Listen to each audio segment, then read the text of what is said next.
Stronger than I thought it was. Okay. Oh, you guys ready to talk about films and stuff? Yep. Mm-hmm. You did your hosting voice there. Oh, Is that yeah, what you- kind of. Trying, anyway. Anyway, yeah. The look you I have was, on I your was face looking is at my like... phone and I was like, hey, this sounds... I was like, oh, he started now. He's perked up. Because I hadn't really actively noticed it before. Yeah, we're talking about Solo. Solo, Star Wars, a story. Star Wars, a solo story. Stick around.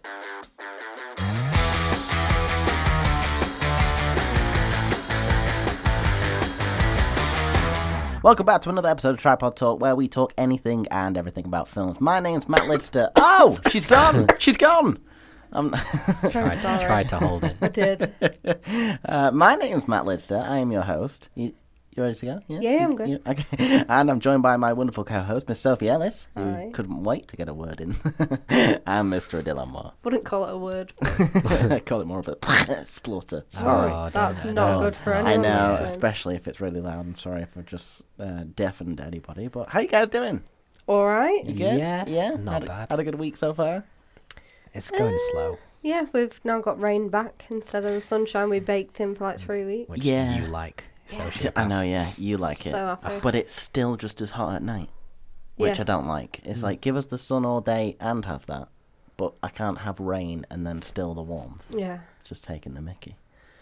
But anyway, There's a weather update. enough of anyway. that. That was the weather update. Let's go over to the film news, shall we? Has anybody got any film news stuff? Yeah. You want to start us off with some film? Sophie I'm not did going to do do the Thank thingy. Don't you. worry. We'll phase that out. Okay. Do you know what I'm Yeah. on about? Oh. Yeah, Yeah. everyone Hard dreamt it. not to. See, Soph did it just then, so we know. Writer producer Damon, is it Lindelof? I can't. Hmm. He's confirmed that he's going to be working on his most ambitious and potentially controversial TV project yet, and that is adapting Watchmen for HBO. Oh yeah, I think. I really like the film. I spoke to you about it. Have we not covered it on the podcast? No, we took a week's break and I saved it. Ah, okay. Yeah, no, I'm looking forward to that. That sounds good. It just seems like you've covered everything within the film, right? But So- there's a whole graphic novel which I've read like bits of, and And there's like 12 Yeah. series, like 12 parts of that series, I think. Oh, is at there? least. I suppose they could jump back in time a bit and do a bit of the kind of making of. Although they do that well in the film, Mm. but yeah, that might be decent. I can't remember what else Damon Lindelof does. Not to put you on the spot, but like, what else has he done? Lost and The Leftovers. I think The Leftovers is meant to be pretty good. Lost Mm. kind Lost of is lost supposed its to be. way. Ha. Nah. But yeah, so that could be interesting. Yeah, Probably no. give it a go. Does it say any sort of release date at all? Or No, it just says that he's in talks of Is it for Working on normal it right TV, now. not Netflix? for Probably is, isn't HBO. it? Yeah. Right, you've lost us. well, yeah. Although would that come out on, because we have Sky Atlantic over here, which kind of shows HBO stuff, usually, specifically Game yeah. of Thrones. Yeah. So. And they showed like Boardwalk Empire and stuff like that. Oh yeah. Yeah. Sometimes Have you ever The watched that? Sopranos. Yeah, I watched it and then I kind of dropped off after a while. I always meant to give it a chance, just never did. My dad's currently going through The Sopranos, Is it which he's really? very excited about. I need to watch it properly, but I've kind of watched the first episode like 4 times and then just it's not like anywhere convenient to watch, which is annoying about a lot of those cool old shows. Like it's not on a Netflix or whatever. Or more annoyingly when stuff's on Hulu, like Community. It's like sod off Hulu. Yeah, I know. No one wants you. Didn't you say Community used to be on Netflix? Yeah. It did back in the day. Missed out Got on took that off like a opportunity. week before I was trying to show you. Hmm. Yeah. Got me through a lot of like 3 a.m. to 6 a.m. at uni. Yeah. Oh, it's such a good show. I don't know how many times I spoke about this on the podcast. It's been cut out. Okay. Jake Gyllenhaal could be Mysterio in Spider-Man sequel. Oh, you'd mentioned this to me in the week. Yeah. I'm excited for that. Also, Yeah. just for Mysterio to be in film. That'll be Yeah. really interesting. Does anybody know about Mysterio? Not I can give really. a bit of a breakdown Do you on wanna- that. Okay. Used to, depending on what origin it is, at least to the best of my knowledge, so in case I get this wrong, I'm sorry. But apparently he used to be like a stuntman working on films. I think he got injured or kind of ended up without a job, and then he kind of used those skills to start robbing banks and stuff and became a nemesis of Spider-Man. Oh, okay. So it's a lot of trickery, sort of, not magic, but kind of magic looking stuff that's actually Okay, kind of cool. magic tricks and illusions, essentially. And he wears a big bowl over his head, which would be interesting to see, especially in this kind of more realistic universe. So yeah, no, I'd love to see that. All right. Also, just reminds me of the games. If you played the PS1 version, I've seen you play. PS1. Did you ever play the PS1 version? Yeah, I think I might have a Dreamcast at that time though, more than a PS1. I only had PS1 at my mates' houses, and I remember the one mate who I did go. He used to make me sit next to him and watch him play for ages. I could strangle him right now. Okay, so did you guys watch the Lego Movie? I did Yeah. watch the Lego Did you Movie. enjoy it? Multiple times. I really Really? enjoyed it. Little Brothers. I went to go see it with everyone who we used to hang out with in college, and it was just us lot and all these kids in the Cineworld that used to be. Treat for you. Yeah, I was gonna resist on the podcast, Well, but you know what? Well, the Lego Movie 2 is due to come out next February, and it gets its official title, The Lego Movie 2, the second part. which I quite Oh. like because it is kind of quite meta in its own way. Yeah. And Yeah. parts a bit Oh, weak. yeah, I just got that. Yeah, no, that's very good. It felt. Have you watched it? I don't want to I spoil watched anything. like 20 minutes of it, and I just couldn't get into it at all. You have. There's a certain twist on it that puts everything into like a perfect perspective of the film. That's really clever and really meta, like you say. So, but I felt like that story arc finished. Yeah, it's true. I'm not sure how maybe they'll go into a bit more. No, I'm not really sure because it did finish in a nice kind of wrapped plot. But maybe they'll do a whole different side of it or start in a whole different thing. The thing with Lego is they could just leave that whole, the human side of it. They could just leave that behind and start with a whole different thing. Like it could be actually like a Lego store or something like that. And be set in there. Oh, yeah, that'd be pretty cool. Without spoiling the film though for self, just in case you do ever watch it, or if anyone else who's not watched it.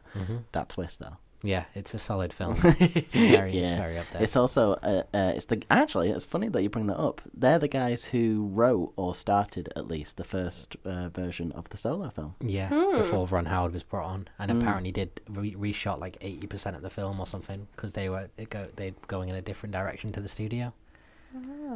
Speaking of Ron Howard, have you started season 5? Of Arrested Development. Oh yeah, I watched a couple of Which is- episodes yesterday, yeah. but I don't really recall. No. Yeah, we started this Yeah, I morning. suppose that's more. Well, it's not film news; it's TV news. I think I Netflix enjoyed has it, but- released season 5 of Arrested Development. We finally got through season 4, which was painful. difficult. Because they re-edited the entire season basically. It's like episodes are just recaps of the following episode, and that's all it seems to be. There's like 3 to 4 minutes of a recap. Because it was Just within originally a- shot as each character had a single episode, Yeah. and then they had to re-edit it, didn't they, to try and do it in the classic Arrested Development way. I feel like I would have preferred to just see it as it was. Michael Yeah. Cera, by the way, that was the one thing that's jumped out at me about season 5 so far. Is it's freaky him as an adult. Like he just doesn't. Yeah. He's just weird child head, but weird man. Maybe it's her. Oh yeah, maybe.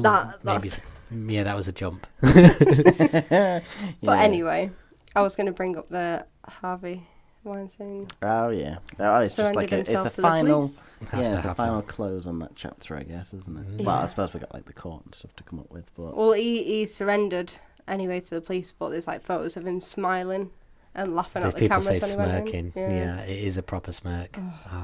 Idiot. I can't pronounce his name.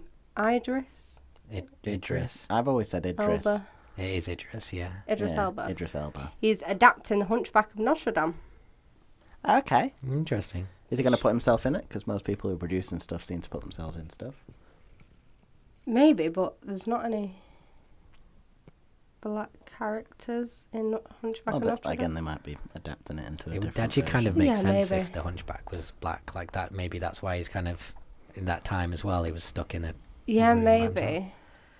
That Yeah. could be Oh, alright. yeah. I He's like Idris aiming Elba. to also star and produce Of a course, new he's, version of it. you know, fair play. That seems to be the direction that people are moving into now. So, Yeah. and they seem to be doing pretty well from it, and we're actually getting good content out of it. I can't remember the last time something was particularly bad where someone actually produced something. Yeah. Yeah. The last thing was like, Quiet Place, where he starred in it, and Yeah. yes. I was going to say the only person that the only thing that I know of that someone's produced who's famous and not put themselves in it, which is surprising, is Selena Gomez with 13 Reasons Why. Yeah, but she's done music for it though. Well, yeah. I was listening to Even it this so, morning. she's still an actress as well. So. Yeah. I think it would have thrown me out if I saw Selena Gomez in it because it's such a real, like, show. And then to see her, I'd be like, it's not the same. Yeah, it's still quite some famous actors in there. Like, although I suppose they got famous off that more than anything. But anyway, sorry, your The final? last one, I can't go into too much because I've spoiled Game of Thrones for myself. George R. Martin's The Ice Dragon novel will become a movie. Oh, yeah. Yes, and then it goes into obviously what it's based about, but then I was just reading more spoilers for Game of Thrones, so I can't go into it. But yeah, that could also be interesting. Yeah, no spoilers for Soph. She's still not seen season 7. But yeah, have you read the books? I feel like no. I don't really like that kind of fantasy stuff. Fair enough. Yeah, no. I thought if anything you'd be the person to read it because you're quite into reading stuff that's into films. You're the one who got me into the Hunger Games novels. That's true. That was more like, I suppose when I was that kind of age, I read a bit of that kind of teenage fiction-y stuff. But now I don't tend to read that. I don't know. I just find it a bit... You read 20-something fiction stuff. Yeah. Yeah. Or like, just find it a bit weird. Like, I almost can't be bothered with the effort of it being like, oh, who's this dude again? Yeah. Because there's always 700 characters and like a bigger world than the real world. And it's just like, I can't really be asked with the effort of this. That's the only thing that puts me off actually reading the novels of his work. Is just, I think I'd lose myself in anything. Because I still don't even know who the characters are now to a certain degree. No. Yeah. Even though I love the show, I'm just like, who's that guy? Oh, yeah. Yeah, no, So, I'm the same. But But yeah, that was the last bit of news. That'd be interesting, at least. So. Gillian. I've got one quick one, which is just interesting, that Sylvester Stallone has started a new production company called Balboa Productions. And the first thing he's going to do is a piece about Jack Johnson, who was the first black American heavyweight boxer. And Sylvester Stallone actually kind of got him a pardon post-mortem because he died in 1946, the boxer. But he was put in prison for 10 months back in the kind of in his heyday, basically. Because he said they said he transported a white woman across state lines. And kind of just that people don't realize how long ago it was. He died in 46, and that became like a prominent story now. Yeah. But Trump, kind of few things he's done well, is actually kind of the president who pardoned him. But that's only because Sylvester Stallone asked him to, and he's a man-child. But yeah, that'd be kind of interesting to see. And as soon as you said Idris Elba, I was like, oh, how good would Idris Elba be in that? Yeah. Because he was a heavyweight boxer as well, and if you look at the guy, he doesn't look very Idris Elba-y, but I can see him doing like, looks a bit more like Forrest Whitaker. But Yeah. I could see him doing that. And then this is kind of tying in, segue into the Star Wars thing. Great. But they've said there's going to be a standalone Boba Fett movie, even though he's only got less than 20 minutes of kind of screen time. Like throughout the entire series. Yeah. It's going to be directed by the guy who did Logan and Girl Interrupted and stuff, Oh. James Mangold. Oh yeah, sorry, I remember you telling me now. Yeah, no, that's the only reason why I'm excited about that. Yeah, and there's also in negotiations for an Obi-Wan solo film with the guy who directed Billy Elliot called Stephen Daldry to direct that as well. So already I'm a little worried about Star Wars fatigue, and people are bringing that up about this solo film. So they might be over egging the pudding here, or whatever that phrase is. Yes, funny as well. You're speaking of Star Wars fatigue, and the Obi-Wan film seems like it might be more likely due to certain events that happened in Solo, which I guess we'll go into a little bit later. But yeah, Han Solo, Solo, a Star Wars film, a Star Wars story. What did you think of the film? I thought it was all right, you know. I didn't. Again, it's all about your expectations when you go in. So I wasn't going in expecting anything huge, and I just thought it was. I liked the pace of it. It just kept you just kept pulled away with the action of it. Like I wasn't getting bored or losing my attention really.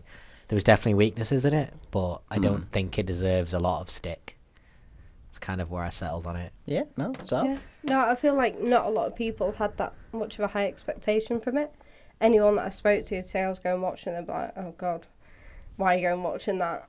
And it actually turned out to be alright. I enjoyed myself. Emilia Clarke, bonus. And Bonus. and then yeah, there wasn't a moment I was bored. There wasn't a moment where I was kind of confused. I've made notes of things that I wasn't too sure about. That I was just like, oh, fuck, I don't know. okay. But yeah, overall, really good. Yeah, I was going to say, I think I kind of lie on Dill's perspective of it, where I went in with... what? So I just lie on Dill. I think that's like that. And I thought you were just going to leave it there. Rely on Dill. No, but to do with expectations, because I've heard this film has had so much like negativity around it, because it's like been rewritten like how many different times, it's had so many different directors, it's been reshot, like as you say, like 80% of the film's been reshot, so it didn't seem like it was going to be anything by the time that this came out, so I had my expectations very, very low. If it made any sort of sense, that would have been a win. But no, I really enjoyed this film. Like you say, there's not really a dull moment. It's got a very nice pace to it. The characters are intriguing enough. It's got enough set up in it to kind of invest yourself into a future film as well, which is enough. Maybe a little bit too much, but again, we can kind of go into that. But yeah, no, I really enjoyed this film. One thing that's just came to mind that I read in a review that basically said the way you like the people who enjoy it, the way they do it is because what they've just done is got a cast and just got like let you ride along on their kind of pure charm and charisma. Yeah. And just like the story's kind of meh, and there's bits of it that kind of like you can be put a bit all over the shop, but if you like kind of an engaging cast and a good dynamics and stuff like that, you can really just get taken away with the film and not spot those little things that people spot when they're getting turned off by a film. Yeah, but just before we go into any more, we've heard a lot about Han Solo and him being a bad actor. I thought he wasn't that bad. I thought he was all right. Yeah. I think it was going to be hard on him because the minute he was cast, people looked at him, and then the minute you get trailers, it's like... It's hard to get across the whole... And plus, he doesn't want to just do a Harrison Ford impression. So I think it was kind of a losing battle for him, especially with the fact that, like, maybe if it was someone with a big name recognition, people would be on board from the start. But he kind of wasn't a big deal, and he hasn't got the easiest name to swallow down. Yeah. And I just think... Hey. But I just... No, that was the most forced laugh. Yeah, I thought he was good too. I think he was very watchable and like likable, and he did do some Han Solo stuff specifically that I could see, like with the lean and where he'd sometimes place his hand and he'd like lean on doorways, and he did like a little wave at the end. That for me was like, it wasn't a Han Solo thing, but it was perfectly in character with the kind of coolness of it. Yeah. So I did like him a lot actually. I really liked. I liked everyone actually. I liked Woody Harrelson. Yeah. I can't remember the guy's name. Like the character's name in it. So I'm just gonna say the actual actors, and then you can imagine who they played. Well, not imagine, you saw it. But I specifically love Donald Glover. He's killing everything at the moment that he's in. Obviously, this is America is blowing up. He's doing a lot with Atlanta that's going around, and in this on iPlayer. I really loved the way that he brought such a smoothness to the character.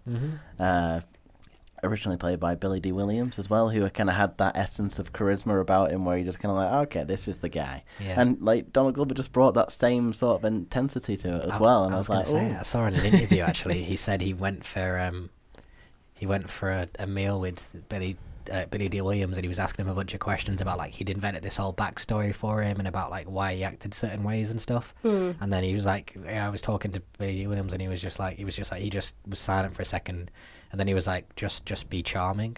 And that was all of Billy D. Williams' character advice, was just like, just be charming. That's who the guy is. And it's just like that did come across, that just like the charming, the kind of like carrying the room. Everyone's eyes drawn to him. Yeah. So I did like, although I think there could have been a bit more of him. I like Lando, and I think you could definitely kind of explore, because he's flawed as well in a much more kind of interesting way. Yeah. Because the other one is just kind of like good guy secretly betraying them.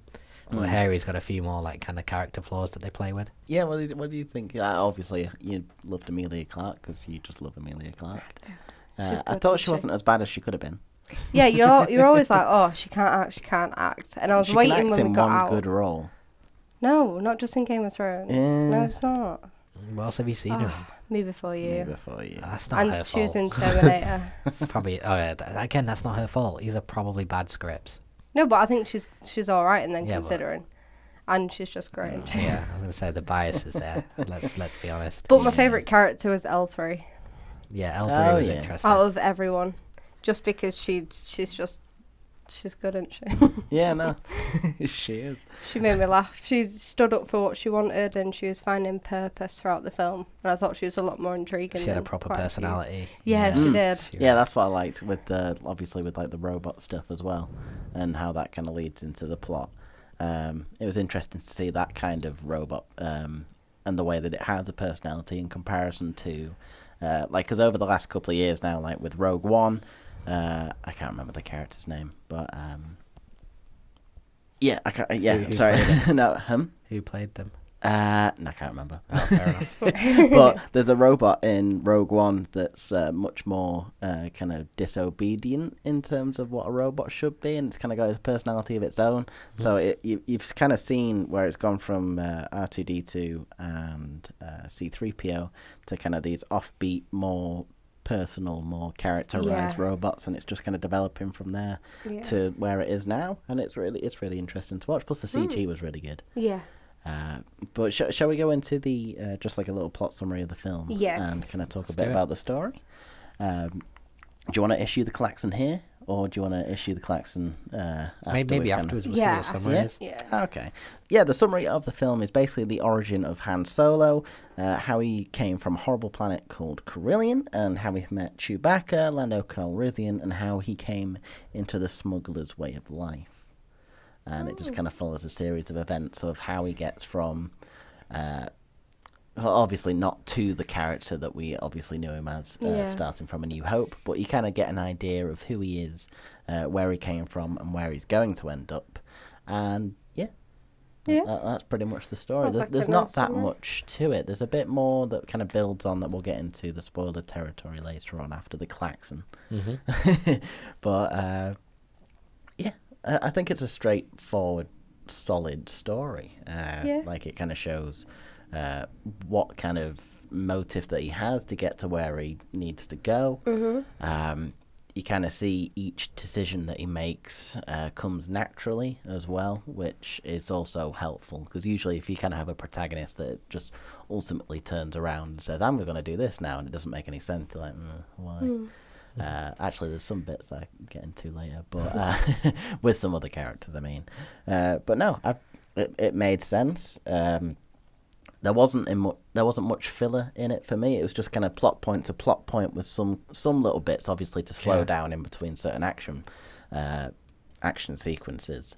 And for me, they were welcome additions, just to kind of take you back, to get back into it again, to take you back. I really like the pace of this.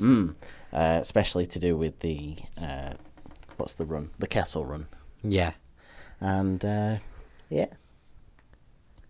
really like the story. What do you think of the story? I thought it was good. I've mentally made a note throughout the film of things I wanted to remember to talk about that I didn't like about it. Yeah. So throughout the film I was like, crap, I'm going to forget this, because obviously we saw it in the cinema. And the main thing that stood out to me was during certain parts, the scoring changed, and it kind of sounded like children, but it was a bit like orchestra-y during certain parts, and I was just like, what the hell? This completely threw me out. Yeah, I think I remember a bit of a weird score at some point. Yeah, it happened a couple of times, and that was the main thing that sort of pulled me out of it, because I didn't feel like it went along with it all that well. But other than that, Paul Bettany's stretch mark face, I couldn't see him as a proper villain, because, well, his Vision, isn't he? Yeah. So I Even just then, sort of see him as like, Vision. Vision's a purple man. Yeah, I knew. Did you not know him from like A Knight's Tale or like? Didn't know him anything before Vision. Or he's in like Match Point. Like, was he in the Da Vinci Code, or is that me thinking of a different type of film like that, where he's like a weird religious? No, he's nut? like a monk thing. Yeah. Yeah, is that in that film? I think there's another film he's that. I'm not sure if he's the Da Vinci Code as well. There's definitely another film where he does that in like comes out like a cave in the mountains. Genuinely. But But yeah, I've only ever seen him as Vision, so I was like, oh, he's a good guy. And the actual look of him just didn't really do anything for me. And the only other thing that was a bit weird was they went to a certain part where they met up with Kira. And someone was singing. Clarke. Oh, yeah. The way that she was singing, she had a little creature. Do you know what I mean? Yeah. And it was just this weird gargle noise, and I was just like, what is happening? I understand that's what happens there, but it just threw me out a little bit. I think that's like one of the reference things. Like, I do think this film's got a better balance. I think it might be Rogue One, but I watched it where it's just like everything was a reference, and like it just felt like it was taking me out of the film constantly, because I was like, all right, you used that shot in that and you used that in that, whereas this, they let it kind of stand on its own as like a kind of pretty well paced action film that, you know, I give Ron Howard a lot of credit, because I think he was probably what he was given. He's probably done an amazing job to get something this coherent out of it. 100%, yeah. Like, fair play to Ron Howard. But I really like the casting. I thought as well, like, other things like the cinematography I liked a lot. I know it's a youngish guy called Bradford Young who did that, and it was like the way they used light was really interesting. Like in the initial scene, and not to give away specific things, but I think it'll be noticeable to people that they were like comfortable having certain scenes be difficult to distinguish what's going on, and then like visible like light effect on the camera and things like that. Sometimes the exposition wasn't the best, not to get to specific things. Yeah, sometimes I felt like certain parts seemed a bit staged for the plot, like in terms of the script and where it should be going, which we'll get into. But yeah, I don't think it was too much of it to kind of think, oh, this is particularly noticeable and bad. It's just like some parts you're kind of like, okay, and then you can kind of push through because something else happens. I think this is my favourite cast, though. I think that's what kind of got it by for me, thinking about it afterwards. Because usually I'd be kind of, it might be one of those films that I'd be like, oh, that doesn't make sense, and just picking plot holes and stuff like that. But I was just so like, you know, even when they did stuff that was cliched or whatever, I was still just like, I'm happy just following these people about. I'm interested in seeing the way they kind of react to stuff and the way they behave. So I think that's kind of like, you know, that can, like, even with Guardians of the Galaxy, like, that had a great script, but I think that's kind of carried by that you like the cast and their connection with each other. Yeah. I think it's kind of not on that level, but in that territory. So, do you have any more kind of spoilery-free things before we sound the klaxon? No, I was just going to ask when we're doing the klaxon. Okay, you do want to introduce the klaxon? Oh, like explain what the klaxon is? Yeah. Okay, so the klaxon's a new idea we've had for the podcast, where basically we thought we've always kind of been a bit in between deciding to do spoiler-free and spoiler talks. So we thought, well, the true in-between is we're going to do both, and we're just going to talk for the initial kind of period spoiler-free, and then we'll get into more specific details. So once you hear a certain klaxon noise... Matt just did it. He clicked the button on a computer and it happened. Then... Sorry, Matt's off. Oh, wait. I did it again. Hey, hey, Matt. Come on, Matt. This is so weird. Hey, don't just do it. You're going to do it over us talking. just Okay, don't do that. But... Wait, I could actually put the klaxon in, but I might not for that bit, you see. So I just sound like a moron. But anyway, yeah, post klaxon, we'll talk spoilers. So obviously, if you've not seen the film, once you hear a klaxon, sod off.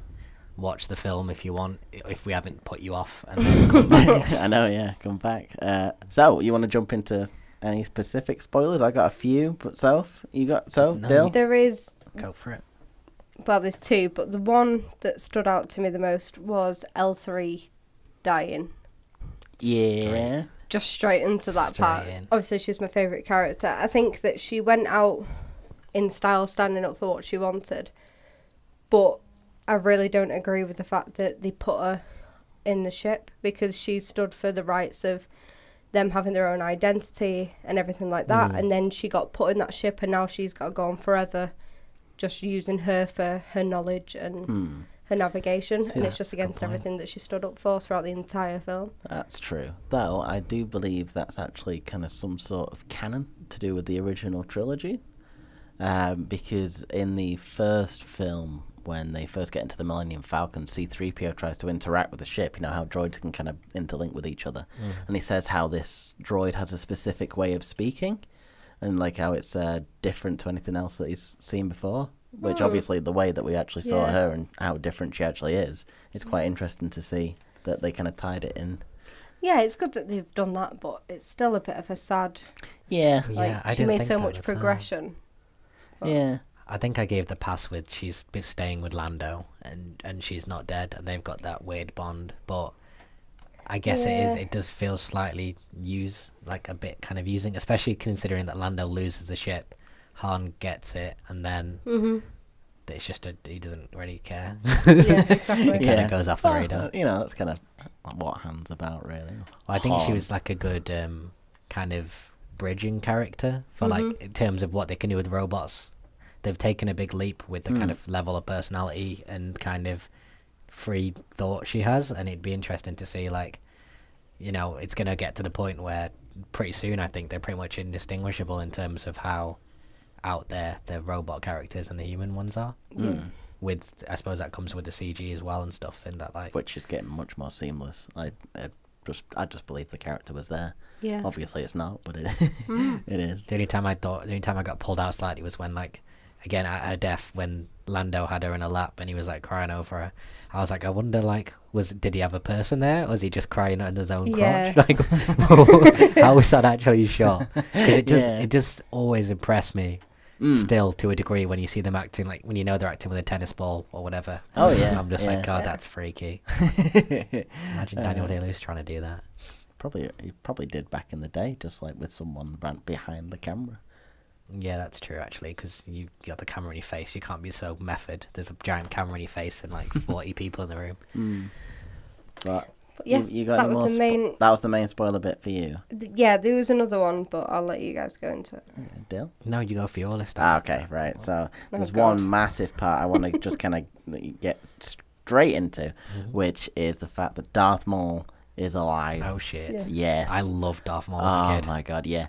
Just interesting fact, quick before I go into anything more. I'm pretty sure he's played by the same guy who played him in The Phantom Menace, Oh, really? but it's not the same voice. Yeah, it's not Peter Serafinovich. Do you know who it is? No. I can't remember his exact name. I think it's Samuel Witwer, Something like that. and he plays. Did he ever play The Force Unleashed on Xbox? Yeah, Star Wars Force a little Unleashed. bit. That is the guy who plays the main character, Starkiller, in that. Ah. Is doing the voiceover for Darth Maul, which is very interesting. I nice. didn't notice the difference when I was watching it. But I'm just hoping that means that he's going to get more involved in films, which means the Star Wars The Force Unleashed film is coming, because that'd be amazing. But Darth Maul is alive, which Robot legs. robot legs. Yeah, so Did- they explained the fact that he did actually survive, which means I know they said that the animated series, which is the Clone Wars and Star Wars Rebels, are also canon within the whole Star Wars universe, and then everything that was to do with the comics they just got rid of. But in those series, Darth Maul, I believe, the reason why he's alive is because he had so much hatred for Obi-Wan Kenobi that managed to kind of keep his, like, he just kept him alive because he had that surge of energy Imagine within having him. that passion. I know, yeah. Jesus. So what happens is he ends up, I think, he becomes a criminal underlord. So he manages to get some control of the crime syndicates around the galaxy, and then he kind of becomes a head honcho. And that's the reason why he's the head of the Red Crimson.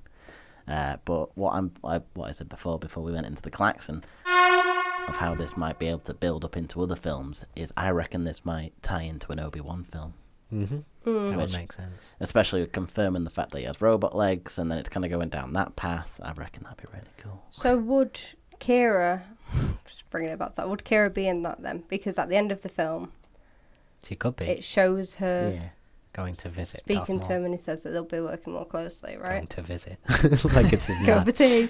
No, but, he said to her that they'll be working a lot more closer together, and Yeah. then she just took off, didn't she? Yeah, I reckon Han Solo's going to kind of meet him face to face at some point, and then something will happen along those lines. Also, the fact that, going into another bit to do with the future, someone mentioned, there was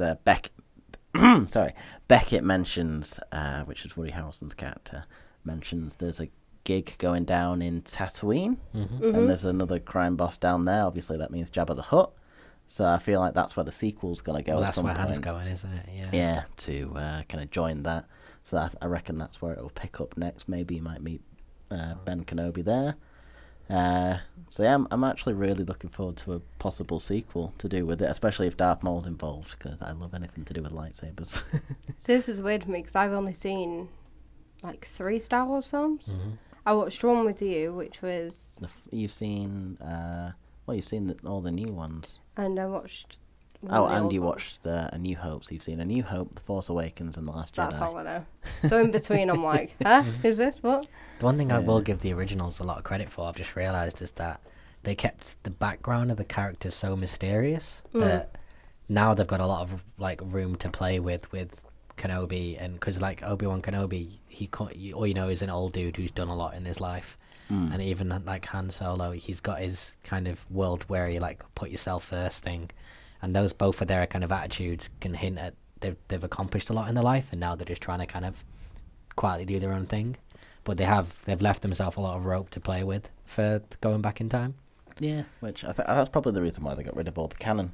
You know, with all the comic books, so they're like, well, we're going to do our own thing and make this new. I worried they're going to try and do a Marvel thing, and it's just going to be a bit too tired, and like, you know, the film every year thing. I don't see this sustaining very well, and I don't really know how I would fix it. Like, I like the casting, I like the original people they got in. I think, you know, it'd be interesting to hear why the behind the scenes of the Phil Lord and Christopher Miller, I think they're called, why that didn't work out, because they've got a pretty like proven track record.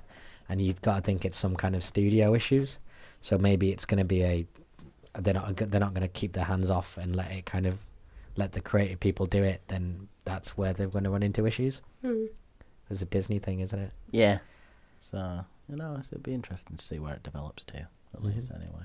It's definitely lost the kind worrisome, you know. Well, if you think about what Star Wars is like, to our parents and when we were kids, it's like mythical legend. Like, it was everybody, like all of our dads remember when they see Star Wars and stuff like that. Whereas there's no chance it's going to be anything like that ever again. No. So they've lost the opportunity for it being something really special. Now it's just another film series. Yeah. But, you know, money. Yeah, and they know they've got a massive audience for it, so Yeah, you know, they'll keep doing it fair until play. they burn it, which is like the Pirates of the Caribbean thing. Oh god, yeah, no. Still yet please. to see any of those films. See the first three. It's all right. Yeah. First one. The first one specifically is amazing. I really enjoy that film. Second and third, okay follow-ups. I haven't. You're really selling it to me. They're definitely worth watching. I mean, we're not talking about those films. Yeah. We're talking about Star Wars, but There is one thing from the film that, as soon as it was said, I kind of lost all hope in the film at one point, what? and it was introducing his name. Oh yeah, that was a bad part. Yeah, Go on, do you want- wanna- no, you go on, you explain it. Okay. So he's signing up to be a pilot, right? Mm-hmm. And he says his name's Han, and he asks what kind of, What's his family or what's your tribe or whatever? Yeah. Or who your people, I think he says. and he says that he doesn't have anybody. He's on his own. To which the guy responds, Han Solo. And I couldn't at that point. I looked at you both, and you both start looking at the screen. I was like, how have you not just I was just like, Yeah. ended your expectations for the film here? I was more annoyed by the fact he managed to enlist for the army, like Yeah. within 8 seconds. It was like they asked him 2 questions, like, you're not going to check his ID? Like, I know. what's going on here? I know that the bad guys and they'll take anybody, but like this guy, you know, might have diabetes and sue you. Gotta be careful nowadays. I don't think they really care, to be honest. But yeah, in your words, still, that part was absolute garbo. Yeah, that was Garbo. That took a real Garbo turn, but it pulled it back. It just It did, gave yeah. you some Genuinely character did. charm. Forget Um, that ever happened. Yeah, you kind of forget about the characters that we lost along the way as well, like Tandy, I always forget how to say her name. Tandy Newton. She's a solid actress as well. John Favreau as the I really liked him. Little wisecracking. monkey guy. Yeah, I loved him. I Yeah. knew he was going to die. Oh yeah. See it coming like- a mile off. I'm 2 days from retirement, kind of guy. Yeah. Who else did we lose in this? Well, what did you think? Speaking of losing characters, then what did you think of the Woody Harrelson's death? Yeah, justified. I guess. I thought it was a really smart moment. Like, it was a teaching moment that he shot the Han shot first thing. I got that like 2 hours later, and I was like, "What?" And then I was like, "It's a teaching moment that, you know, he did it first. Woody Harrelson actually approved." And that kind of, I like that they did that, and it wasn't a bit too corny for me. And it kind of sets up a lot of the character change from, like, he had the rough background, but he still liked to crack jokes and stuff, background. But, like, that kind of makes sense for the kind of, he realised that you have to absolutely always ensure your own survival first and trust no one. Yeah. Like, that lesson is taught well by that Woody Harrelson character in this film for me. Though it was sort of played out that Han knew he was a bad guy, but they worked together quite a lot. And then right at the end, it's shown that he was on the inside with Paul Bettany's character. Mm. And I was like, oh, I don't know why I didn't see it I coming. must admit, I didn't There was see like a that coming. quadruple Yeah. betrayal in that scene. Yeah. though. Yeah. So it did get a bit hard to follow. Like, wait, does Han, is he planned for this? Is he confused? Yeah. I think it was deliberate, so I give him a pass because I was just like, what's going on? Yeah, because he'd prepared for that moment with the other group of people who I can't remember the names of. No, yeah, I don't remember it. Marauders. The Marauders, yeah. Something to do with Marauders, like the map. But I like the way they kind of set up the whole betrayal thing in that, you know, you have to kind of be there for yourself, which was interesting as well. To kind of see it in a Star Wars film where it's that brutal, essentially. Not so much so it's like gory and it kind of shows everything, but, you know, everyone's kind of gone. And you're like, oh, okay. Yeah. Which was kind of introduced as well with Rogue One, with spoilers for that film. Klaxon is everyone dies at the end of that film. One really specific thing I really liked was the fights choreography with Emilia Clarke. Do you know, like they briefly mentioned it having her own style Yeah. that she'd been taught, whatever. I just thought it looked really cool, whatever she was doing. It wasn't like much I'd seen before on screen. Whatever she was doing. She was doing some weird kind of like mid-air, like I couldn't describe it. I can't remember. It was only, the thing is, it was only about like 8 seconds of it as well. But I'd be interested. I would have liked to see maybe a bit more of that, as opposed to just kind of spamming you laser gun, Yeah. which there was a fair amount of. Yeah. Though at the same time, like that small amount of it kind of gets you more intrigued about it as well. So you're like, okay, They didn't so that overdo bit- it. Yeah. Yeah. I swear I had another point for this film. Oh, you're right. Did you not mix it in very just- well or something? It was just a lot more Southern Comfort than it was Lemonade. Yeah, just for podcast listeners. Obviously, no one else watches this. Just about Steph's just pulling a weird face. So yeah, another point of the film that I'm really glad that they kind of fixed this whole issue as well is the whole parsec thing, because obviously in terms of like I think it's space travel or some sort of unit of distance, parsec is a unit of distance rather than like a unit of time. Yeah. And everyone was confused when in the original film, Han Solo or Han. I need to start saying Han. I like how they fixed that in the film as well. Yeah. It's like it's Han, not Han. But yeah, there's always an issue of like parsecs is like he says he can do the Kessel Run in 12 parsecs, and it's like, well, it's a time, not distance. Well, it's distance, not time. So yeah, basically they clear this up by the Kessel Run is like this weird cloud sort of seemingly like it's like cloud tunnels. Yeah. It's the only way I can explain it. And he decides to not go down one of the routes where you can actually see around you and goes through the cloud part, which is filled with whatever, like many The different. Maelstrom or something they called it. Yeah, it was like a big monster plus a lot of asteroids and stuff as well. So that explains the whole 12 parsecs because Yeah. he did it in a shorter amount of distance rather than actual time, which I thought was nice to actually see. You know, they actually fixed it. I was like, okay, that makes sense. That's good. Well, I think that wasn't that the part on the trailer where Han is like driving, flying, whatever you call it, and then he's like, "Ooh, that was close," and then he turns around, and then something's there, and they all scream, which didn't happen in the actual film, but I'm pretty sure it would have been at that point. Yeah, you said that part was in the trailer rather than the film. Yeah. Yeah, just I hate it when recuts and stuff like that. Though it happened a lot more recently. Avengers did it Excuse when they me. were running. The only for me with Marvel, it's kind of a little bit of a let off with them because they're doing it as a misdirection because they don't want people spoiling the film for themselves by guessing exactly what happens because obviously none of that But actually you happens. could say that about other films. That's why they do it. Yeah, it's an interesting debate. But do we have any more spoilers to go through or anything else to go through with this film, or are we all happy to? I think I'm all out. Yeah, You're all I think out? so too. Yeah. Yeah. I'm all used up. That's grim. Come on. Oh dear. But yeah, no. Shall we put this film through the 10-star movie review? Sure.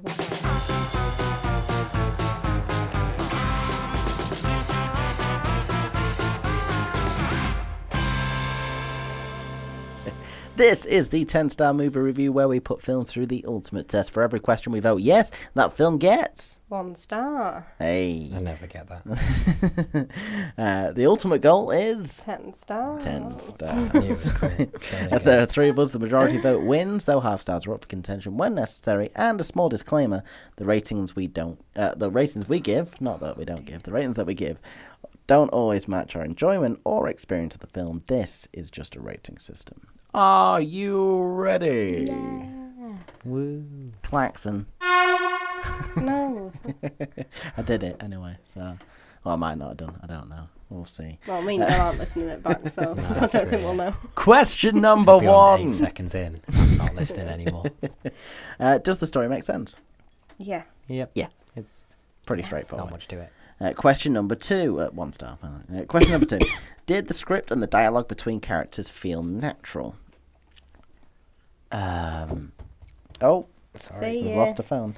I'd Yeah. say so. Yeah, because there wasn't noticeably awkward at times, and I do think the actors did a really good job of selling it. Mm-hmm. So it wasn't when I was watching like, which happens a lot when I watch stuff. Yeah. So I'm gonna give it that. That'll get the star from me. Yeah. Yeah. No. Yeah, that makes sense. Question number 3. Did you believe that the world of the film existed? 100%. Yeah. For Well, me. no, but yeah. Well, Yeah. yeah. Whoa, Sorry, was that you? I think my throat just made a noise. That It was did. yeah, that was a squelchy. weird noise. But yeah, you kind of have to believe, given the film series. Yeah, I Yeah. think they set it up pretty well, and you kind of go to each different terrain as well. I think that's the thing that I always love about Star Wars, because there's so many different planets and places that you can go to. There's all different kind of terrains, and they all kind of, even though they're all completely different, they all mesh together because it's that kind of Yeah. film. Yeah. I can appreciate it, but it's definitely not something I'm into. Mhm. Like creatures come up, I'm like, oh, fuck it. So, star for that? Yep. Yeah, 3 stars. Okay, did you believe that the characters existed in the world of the film? Yes. Yeah. Yep. There was enough backstory, and they were kept relatively straightforward. You know, you're an orphan, you're enslaved for a while, you're working for like everything was pretty, and then they just let the character's personality kind of carry them from there. Yeah. Yeah, that's a nice way to put it. Though, there is one weakness that I didn't like, was it seemed a bit kind of for the plot, for the part where Chewbacca and Han... Oh, I was going to bring this up, yeah. Yeah, and they're kind of waving for the people to kind of take them with them. Mm-hmm. And the guy's like, nah, to leave him. And then the guy's like, even though for the entire bit before that, he's shown no sign of him actually wanting to be like, oh yeah, these guys are alright. I just thought it was a bit kind of for the plot. Didn't he say he was coming round to this guy? I think the reason that they did it was They were because short people for the next mission. yeah, they were Yeah. short people, and they thought he's gonna die. He's been thrown in there with him, and then they managed to get both of them out, and they're both willing to go. Oh yeah, So no, understand. I understand that. It's just like in that moment, it was sound just Yeah. kind of, Yeah. it wasn't like the couple of scenes before that where he could have gone, oh, that kid's got, that kid's got Yeah. spirit, where he could have, like, you could have put that then rather than right at the end where it's just like, oh. That was one of the weaker part. The stuff with him and his entire crew, I think, is some of the weakest parts of the movie. Mm-hmm. Of the exposition where they explain the battle plan is terrible. Like, I had no idea what the hell they were trying to explain. Yeah, no. And then the one bit I really didn't like was when he just started talking to Chewie in the Wookiee language. Oh, When he like spoke a bit of Yeah, it. I And I didn't was just like like, that, so actually. wait. He can speak, and he's just an awkward arsehole. Like, why does he never ever decide to use that skill again? Mm-hmm. So that Yeah. like pissed me off. I wish they could have come up with a different way of doing that, because then I was like, oh, that just messes everything up. Because if he speaks Wookiee, then give the guy a break, speak to him in his language every now and again. Yeah, I thought at first, this is what really irritated me, because he was pushing him into this dirt. I thought he just made a gargle with his throat, and then he somehow communicated and learnt from there. Because he communicated back, and I was like, do not say this is how Right. you start learning. Like, how like I when said people it. have a head injury and they suddenly speak French. That'd be interesting. I wouldn't mind that. Yeah, no, that bit was just. We've kind of sabotaged this 10-star movie review, but just quickly, what did you think of Han actually meeting I just meeting keep doing it, Chewie? It's my fault. No, it's all right. Who? Like Chewbacca actually How they meeting their origin. It's beautiful. Yeah, it's alright. Yeah. It felt a bit. I wasn't that big a fan of it either, to be honest. Like, just a bit chucked in with the beast, and they were watching, then they pretended. I don't know. I didn't. Yeah. I did think that kind of middle section of it was weak. I think I kind of got. For me, I've noticed more and more like first kind of like 20 minutes and then like the last 40 odd minutes of the film are what carry it, and I can forgive kind of a bit of a clumsy middle, and it definitely had some kind of clumsy middle bits, but I liked the characters. That's a big one. I liked the actors and the way they interact with each other, and that kind of made the film, that held it above what it actually probably deserved to be as a film for me. Yeah. Right, fair enough. And we'll go back to the let's go thing. back. So for that, we gave it a star for the characters existed in the world of the film. Yeah. Yeah, Okay, no 4 problem. stars.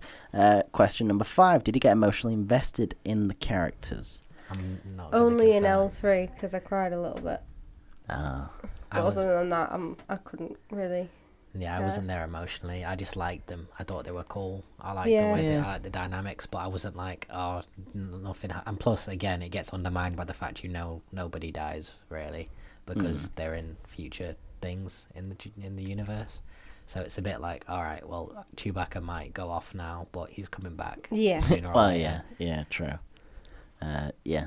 So no star. That's for just that. an No inherent star problem for with that. this kind of films and the Marvel ones and Yeah. stuff, though. So it's not a criticism. It's just an issue. It's just a fact of it. Yeah. Yeah. Question number 6: did you like the visual and audible elements of the film? Audible. Guys. Visual, yes. Audible, no. Ooh, half star. Why? Just because of that score and it just throws me out. Okay, fair enough. See, I think the simple fact of that I can't remember it that well is that I'm gonna give it a pass on the audible part. Yeah. At least in like with your reasoning for it, I Did really you liked notice the way when that it the- looked and sounded. Sorry. What Did you notice when they integrated the main theme into the film of like the Star Wars thing? Did you think that was because they only did it once? They put the actual main theme in. is that with the Millennium Falcon? I Or might am I be, just- yeah. But I quite like. I didn't notice the soundtrack as being a problem, and I liked this. I liked the way it looked quite a lot, and I think it was kind of like, shot in a way that I wasn't getting confused. During the action scenes and stuff. That's Ron Howard kind of just veteran presence. So Yeah. I think it gets a star from me. Yeah, it's gonna get the star from me as well. Sorry, Seth. So- One star for that. Were you diegetically absorbed into the film? Yeah. Yeah, I'm gonna say yeah. Yeah, I'm Especially happy with it. the way that it flowed so well that you could just kind of follow it all the way through without any sort of hitch. Plus, if you drop out for 30 seconds, you might miss a massive bit of exposition because they did blast through them pretty quick. Yeah. So you had to pay attention. Okay, another star. Question number 8: did the film have a good ending? Whoa. What the fucking hell? You guys kinda Yeah, I ghost enjoyed the inside ending. you. Yeah. What was the ending again? Sorry. Darth Maul coming up and then Oh yeah, Kira she going to leaving. them. Also, Han. Yeah, I'm gonna have to teach myself. But him getting the ship back off Lando Oh, and yeah, actually of meeting up course. with him and nicking his Cheating card card cheating system. thing. Yeah, I enjoyed Which that. how did no one else No. not spot that during the entire film? That's the most basic. Like they're all right, whatever. But maybe I'd give it the half. Actually, I like the ending. I started to guess it at that point. Like I guessed the Kira thing. I guessed the Woody Harrelson thing. I didn't guess Darth Maul, obviously, but. Yeah, I'd say a half star from me, but if you're giving it the star, then I'm obviously going to give it the carries. full star because Yeah. I really enjoyed where it Yeah, ended no, I up. would give it the full Yeah, star. okay, sorry, Dale. Question number 9: did you enjoy the film? Yeah. Yeah, I think this Yeah. film's getting a high It's very rating. good film. Very, very high rating. I didn't think I'd get this high. And question number 10: did the film have a No. personal impact on No, you? not worth the time to No. discuss. So is that 8 stars? Maybe more. It's not Ho? more. I didn't call you Ho. Sorry. It didn't get the last 1, one, 2, and it didn't 3, get the 4, 5, 6, 7, 8. emotionally yeah, 8 attached. star. Yeah. Okay. Wow. Yeah, I feel like it shouldn't. That's the thing, is it's not an 8-star film, but for us, I think we all just kind of got carried with the cast and with Yeah. the little. They had its enough little funny moments, and it kept going at a pace enough that you didn't. I didn't notice little flaws with it particularly. Yeah. Maybe I was just in the right mood when I saw it, Yeah. because I shot on Avengers, and it's probably like a worse film than Avengers, I imagine. But We still not need to to me. watch that again. We said Yeah. that we'd watch it again. Yeah, We'll I need try to that give one. it a fair shake. Hey. I was too full. Food drowsy. It was a bad idea. Anything else to talk about Solo, or are we good to end the I podcast think we're there? good to end. Yeah. Okay, well, thank you very much for listening to this episode of Tripod Talk. If you'd like to keep listening to us, you can find us on YouTube, SoundCloud, Stitcher, iTunes, any sort of podcast website, platform is Nice. a perfect word for it. Market Yes, maker. subscribe to us there. Also onto our YouTube as well, where we do some other stuff. We'd appreciate that. Thank you very much. Yeah, I've been Matt Lister. I've been your host, and I've been joined by Miss Sophie Ellis Bye. and Mr. Adil, and what? See ya. See ya. That was tripod talk. It was. See ya. Night. See ya.